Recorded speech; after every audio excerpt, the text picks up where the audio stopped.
Hi, friends. This is Dr. Arpita Gupta Dipalma, and you're listening to my podcast, From Pissed Off to Poised. This show is for busy women physicians and professionals just like you who are ready to take control of their emotions while learning how to excel in juggling all the things they are responsible for in life. It's for overextended mamas who are trying to figure out how to work smarter, not harder. It's for multitasking women who are tired of playing the role of the angry and resentful air traffic controller, who simply want to learn how to create a life that is more calm, intentional, and joyful for themselves.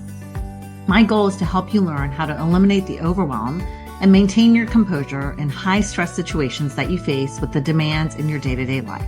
Because I get you guys, this was totally me. You are not alone. I invite you to embark on your journey of transformation with me. Enjoy the listen.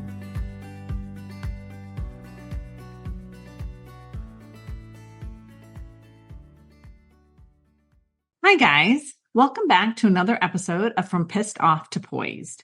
Today, I want to tell you about an amazing book I discovered on one of my first trips to Miraval, Tucson, and it was called Transforming Anger, written by Doc Childre and Dr. Deborah Rosman. This book crossed my path early in my journey of transformation and really was a game changer in explaining my anger to me. I've already and will continue to incorporate tidbits from this book into this show for your benefit. After discovering that book, I went on to complete the HeartMath certification course for healthcare professionals after reading it. And this helped me really expand my personal knowledge and development for improving how I was showing up each day.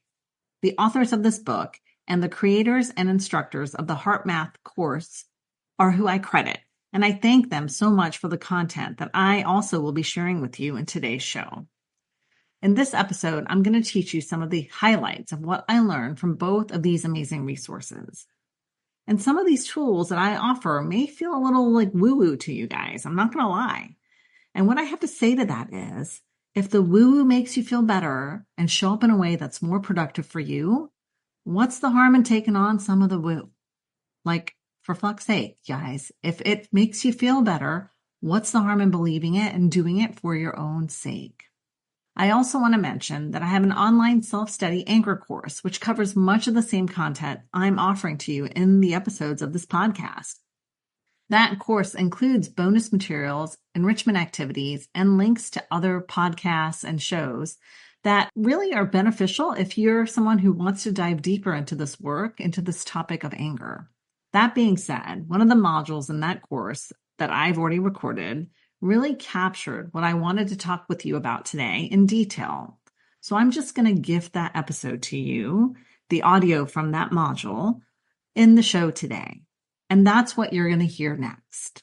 So I really hope you enjoy it. This is just a taste of what that anger course includes, but really the whole purpose of this is to show you and give you some tips and tools that you can use in your day-to-day to settle your glitter, to get to a calmer, more peaceful space in your own life. So thanks for tuning in to this resourceful episode. Here it is. All right. In this module, we're going to talk about the HeartMath model, where we discuss heart-mind coherence and going to neutral. I'm really going to pull a lot of the concepts out of the HeartMath model in the book for this module. It's a whole separate unit. I probably could do a couple modules on this one, but I'm just going to pull out some of the main nuggets. So I'm just going to give reference to that program for this module, and a lot of the concepts are coming straight from there. So you're welcome to dive deep into that individually if you want, and hopefully maybe with time I'm going to build some more modules in pertaining to this in particular. Okay. So people who have had a lot of history with anger, they've put a lot of emotional investment into their anger. They've now developed this imprinted pattern on their brain that's cemented those neural pathways in a way that makes it seem very difficult to change, if not impossible to change. And so when I stumbled across this tool with HeartMath, it really helped me recognize how we can emphasize the power of our heart to help make changes in how we're showing up. It isn't all just cognitive adjustments. It's also having to do with patterns with our heart.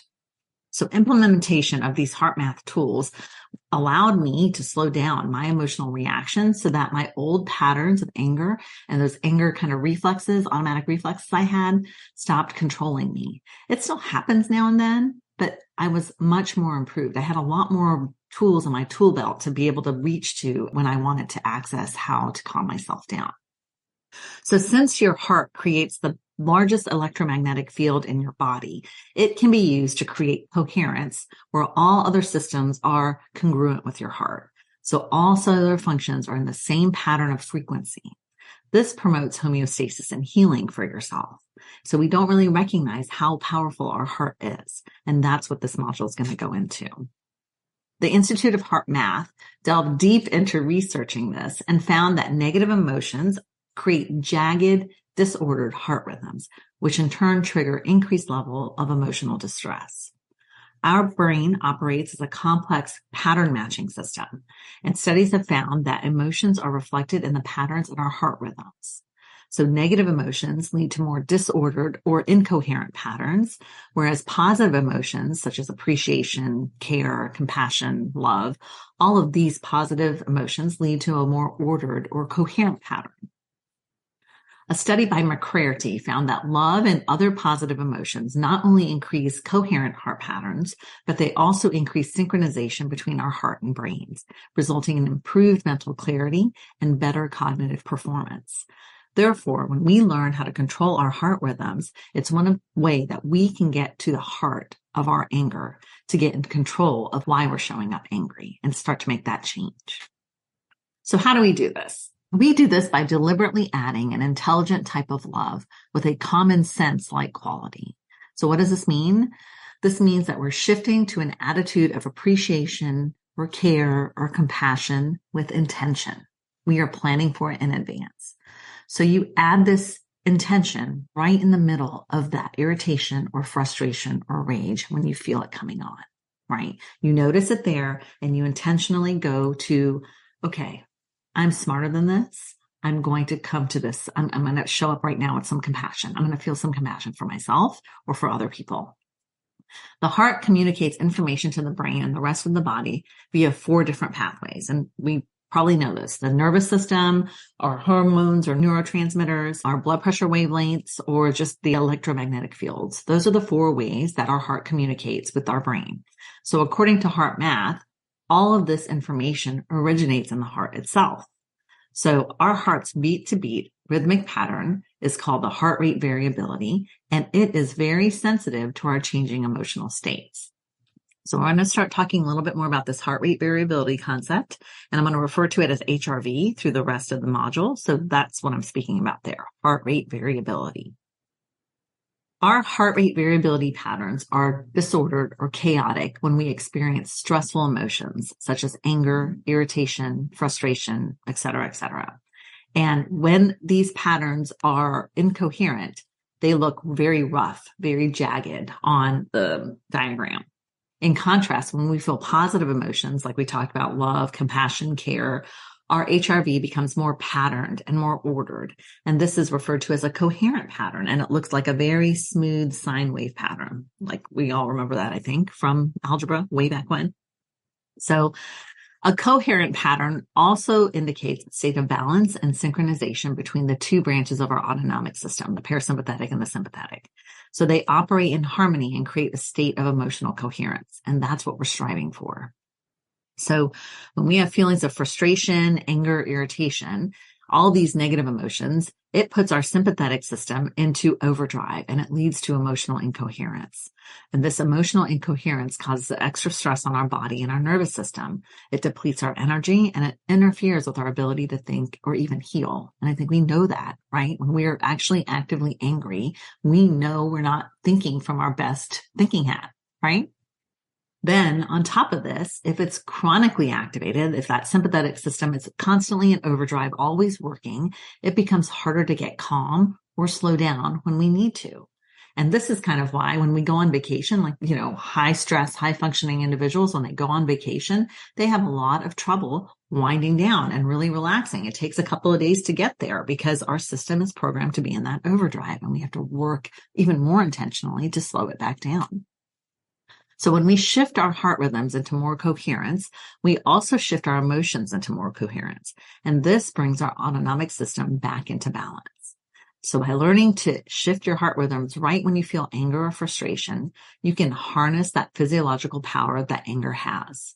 you can change the information that's going from your heart to your brain. And you can activate your higher brain function so you can think more coherently.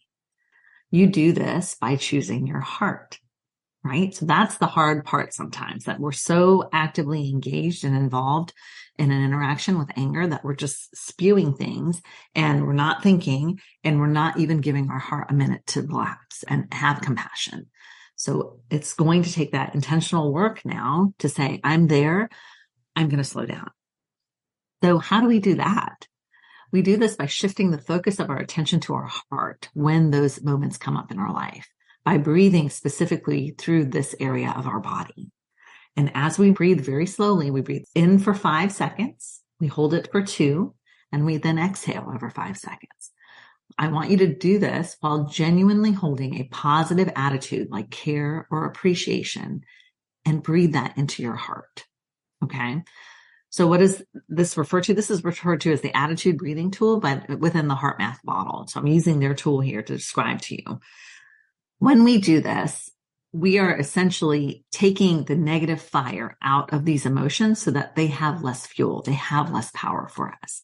It requires us to plan ahead that we're going to do this the next time I have an anger outburst. And it's going to require you to plan ahead on which positive emotion you're going to want to draw on, like love or appreciation or care or balance, right? So when I did this, I'm going to go through this with you quickly with regards to the steps. But when I did this, I had to come up with a memory or a thought that really brought love. It just washed over me. And obviously, we all have lots of them, I would hope. But one of the ones that I had was when I used to hold my little boy, and he was such a baby, and his little bottom was in his little diaper, and just the love of holding him here on my chest. It just brought this warmth. It's already making me like emotional, but it brings this warmth of love to you. So think of something like that just brings so much overwhelming love that it will be able to kind of overcome the negative emotions that you might be having with the anger. All right. So the steps of this. So take a moment to build that attitude of appreciation for someone or something in your life. That's what I did. My memory is with holding my little bundle of joy with his little diaper and his butt popping out. So when you feel yourself having this angry reaction or going to that place, imagine you're then breathing a feeling of appreciation or love through your heart. So just pause, breathe in, and breathe the 5 seconds in of that love and appreciation into your heart. Hold it for 2 seconds, exhale for 5, and repeat that 2 to 3 times. Now, the next step is to focus not only on your heart, but also on your abdomen, the entire solar plexus, and expand the breathing into this area. Try that again. Inhale for 5, hold for 2, exhale for 5. Into the entire solar plexus. After you've done that breathing, I want you to ask yourself questions such as, what would be a better attitude to maintain right now? What would be a better way for me to think in this situation? So I've got a couple of examples that have worked for me. Some of them are better than others. It just depends on the situation that you're in. So you can set up an inner attitude like, stay calm in this situation. Don't judge before you have all the facts. It's possible that what I'm thinking right now is not true. It's possible that I'm overreacting. Any of these little inner attitudes that you can just remind yourself. If you can make it the same thing, it becomes automatic also and easier for you to remember. You're not trying to scramble and think of which mantra, in a sense, do I want to have during this breathing exercise. So after you've said this sentence to yourself, I want you to gently and sincerely breathe the new attitude into your heart. It's possible that I'm overreacting. Breathe it into your heart and then breathe it out through your abdomen and solar plexus to anchor it into your body. And do this until you feel this new attitude set in. So that memory, that attitude breathing, the positive emotion that you're bringing in is to kind of stop that anger reaction and to calm yourself down. And then you're going to go back to the cognitive side where you're asking yourself, what's a better attitude for me to take? It's possible that I'm overreacting. It's possible that what I'm thinking is true. It's possible I'm not seeing all the perspectives here, right?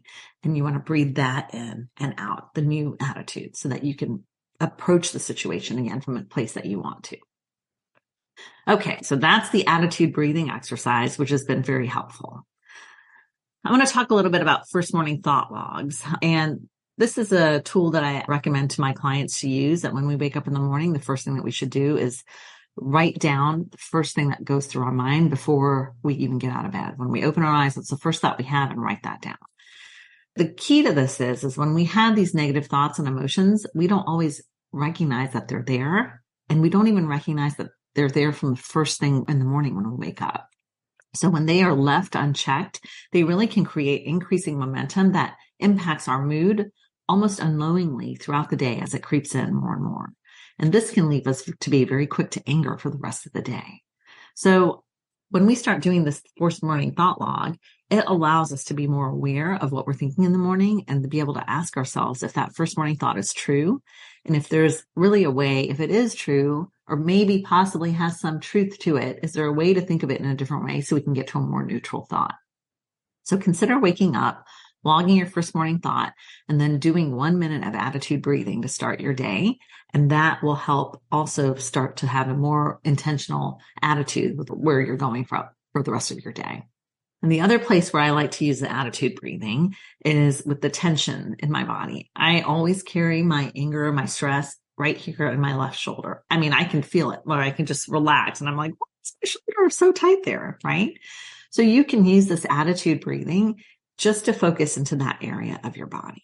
So when you can physically relax that shoulder for me and breathe in with that compassion and then breathe out. Do that a couple of times and then be intentional. Why am I feeling the tension here? And then breathe in and out again with your new awareness as to what you're thinking and why you're embodying your anger. This breathing helps build balance, that feeling of balance into the area of tension. So there are a couple other heart math tools that I also found to be very helpful for me that I'm just going to kind of go through real quick and give you as additional options that you can use. The first one is the Go to Neutral tool. And this tool has helped, again, a lot of times it's hard to go from super angry or upset to everything's rainbows and daisies and joyful and happy and pleasant. So this tool helps go to a space where you essentially are creating a timeout for yourself. So when the circumstance happens, the first step you want to do is tell yourself timeout and step back from the situation, step back from that reaction. The next step of this tool is to focus on the area of your heart. Feel the breath coming into your heart and out through your solar plexus. Ease into heart-led timeout. That's what's going to give you the presence of mind and body to shift over. The next thing you want to say, literally out loud to yourself, is go to neutral. Just go to neutral. Hold on to a place of being neutral in your heart. And this doesn't always necessarily mean that you're accepting what's happening. You're just accepting that it has happened, right? One of my favorite quotes is, just because we accept something doesn't mean we're condoning it. And so when we have this ability to recognize that things are going to be happening and things are out of our control, we're just accepting that they're there, but we're not saying that we're always okay with it just by doing that.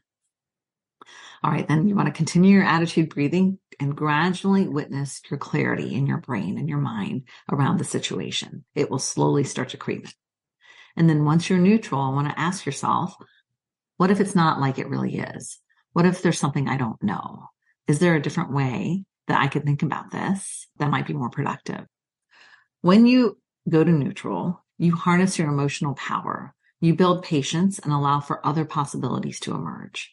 It takes courage to listen to your heart intuition because often what it tells you feels simple, it feels soft, it feels weak or boring. And when we say just let it go or it's no big deal, it doesn't feel as powerful to us. So to have that courage to go with that intuition and just let it be, it takes a lot of courage and it takes a lot of energy and power. But once you start to do that, it becomes that incentive because you realize how releasing and relaxing that space is. Another tool that the heart math model offers is the neutralizing emotional projections. And this is just building that awareness that we have a prediction of how things are going to go based on how they went before. And simply being aware that a lot of times our reactions are based on that rather than what's really happening will help us from going down that path that we don't want to go through again. So a classic example for me is when we have new employees and maybe they don't learn something correctly or they don't complete a task correctly or they're not working or finishing their job on time. My previous go-to was automatically believing that they're going to be just like another employee who hadn't worked out in the past. And so I would jump first attempt or first mistake they made, I would jump to that scenario in my brain that this person's not going to work out. This is more of the same. And so when I started to have that basic awareness that that's what I was doing, I was able to slow down and recognize that this is a completely different person and we can't really predict what's going to happen here just based on what has happened with other people in the past. So it's as simple as reminding yourself that past situations that you found weren't nearly as bad as you had judged them to be. It really is realizing that many times in the past, you've emotionally drained yourself and found out later it really wasn't necessary, right? That you're worrying and worrying about what's happened in the past. It's going to happen again. And then it doesn't happen because worry pretends to be necessary, right?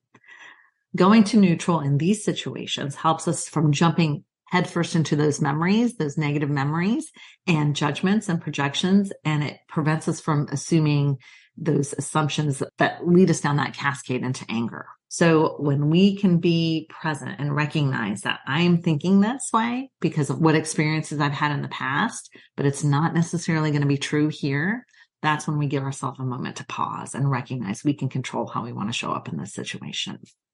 Going to neutral allows you to step back from your racing mind and emotionally charged feelings.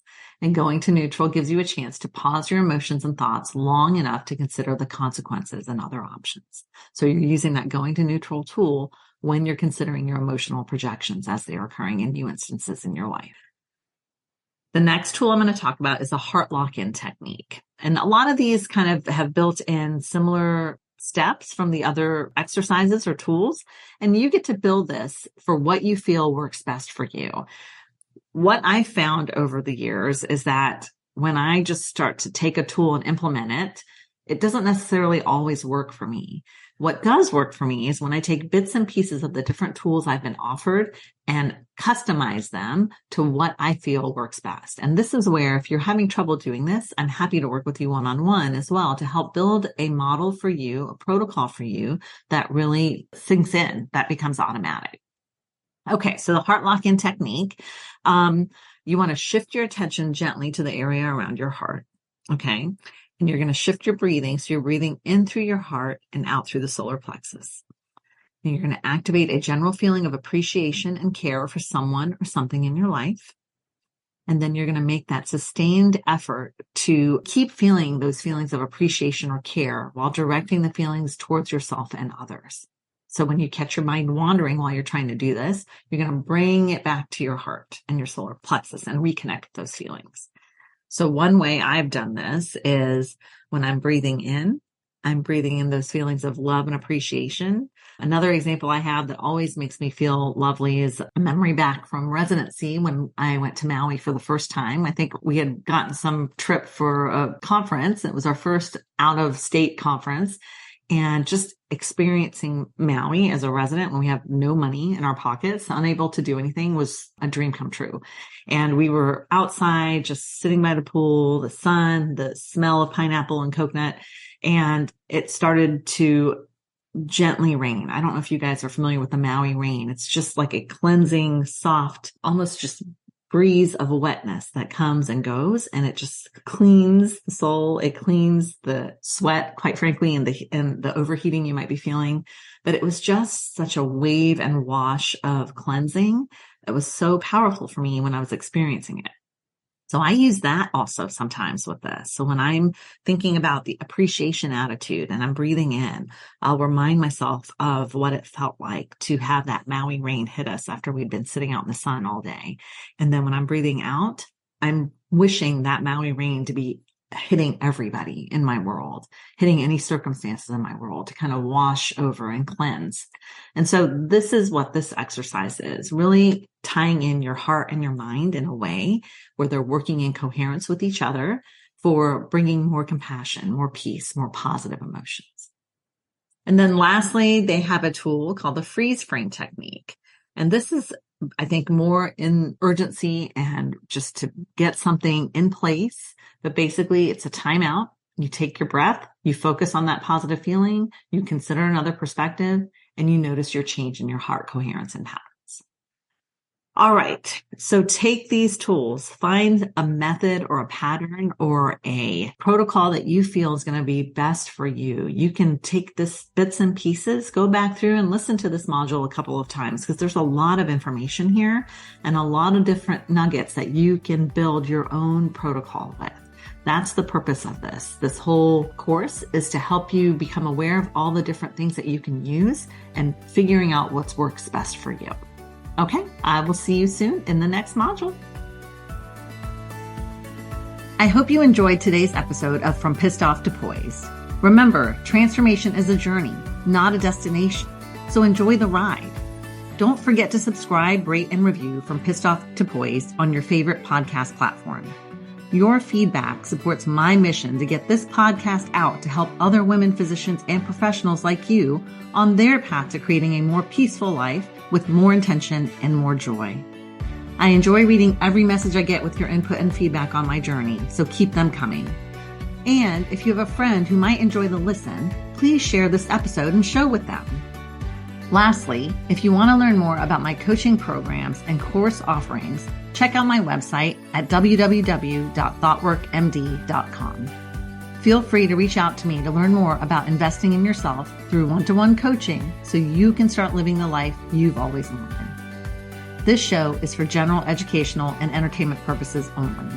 Life coaching is not a substitute for therapy or medical treatment.